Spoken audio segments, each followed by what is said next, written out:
I keep seeing people online tell people to take their money out the banks because they're only earning 0.001% interest, so their money isn't making them money, and at the same time, they're essentially losing money due to inflation, but nobody's telling them where to put that same money into once they take it out the bank. So with this video, I want to tell you guys a few places that you can stack your money in that'll earn you interest just for sitting there.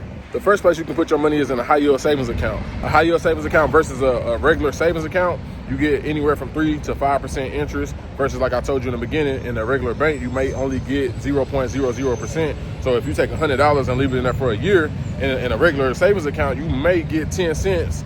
In a high yield savings account, you may get $30, you may get $50. Of course, the higher amount that you have sitting in this high yield savings account, the more you'll earn. My recommendation would be still to keep a small amount of savings in a regular savings account, because sometimes with a high yield savings account, it may take 2 to 3 business days for it to withdraw. If you have an immediate issue, like I just had recently, I had to get a flat tire repaired, I had to get my windshield repaired, total, and that was over $1,000. I can't wait 2 to 3 business days. I can't wait over the weekend for them to open back up Monday to get my money. I talk about it all the time. An immediate fund, have at least $1,500 minimum, $2,500 maximum. The second place you can put your money is in life insurance. Now, I'm not a financial advisor, so I'm not going to go into all the details and tell you how to structure your policy and stuff like that. But if structured correctly, this can be a cheat code. This is what a lot of the rich and the wealthy people use, because they essentially become their own bank.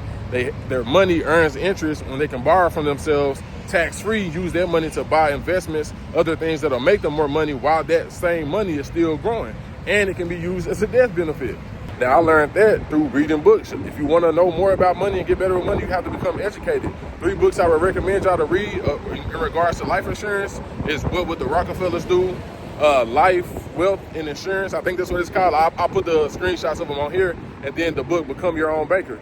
Those books have a lot of gems in it that a lot of people don't talk about. A lot of people don't understand how it works, but it can be a cheat code. The third thing is investments, assets. Now, a lot of people, when you talk about investing and assets, they talk about real estate and stocks. Investing is anything that you put your money into that will grow and multiply your money, that doesn't require a lot of your time, that doesn't require your physical presence or energy. It's literally your money working for you, hopefully working harder than you, because you want to be able to make money when you sleep. You want to be able to make money when you're out of town or out the country on vacation at your kids', sporting events. Whatever you can put your money into that will bring you back a profit, that can be considered investment. So it's a long list of things that you can invest in. It doesn't have to be just real estate. It doesn't have to be just stocks. You can invest in yourself.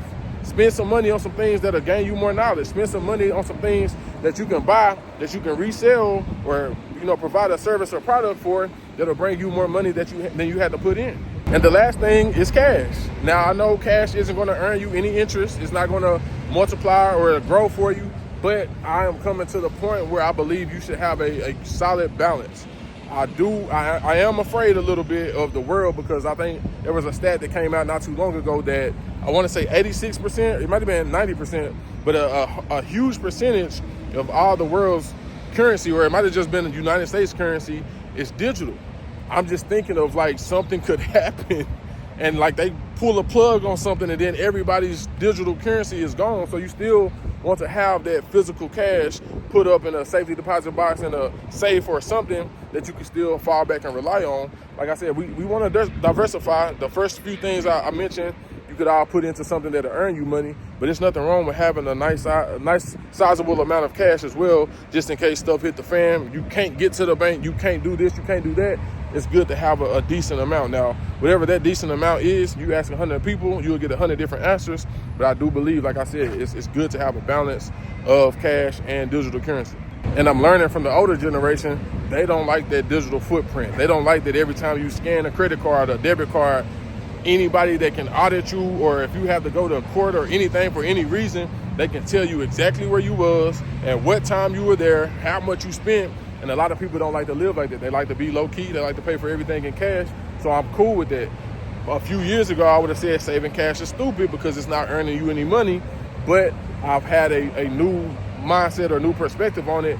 And I do agree that you should have, like I said, a healthy balance of cash and digital currency. Now, we could have went into Roth IRAs, we could have went into CDs or certificate of deposits, but all of those I feel like fell into the investment / assets department. But like I said, the list can go on of where we can put our money at. And if it's something that you think I should have added or something that you think will be valuable, please drop it down below in the comments so other people can see it, so I can see it. I'm on here making these videos, but I am a learner. One thing about me, I'm never going to stop learning. So if anybody can drop any valuable information in the comments below for me and all the other viewers, I would greatly appreciate that. But those are just a few of the places that you can put your money if you decide to take it out the bank. I hope this video was valuable and beneficial to you. If it was, if you haven't subscribed to the channel, I would really appreciate it if you subscribe to the channel, like this video, share it with your family and friends, and I will see you guys on the next video.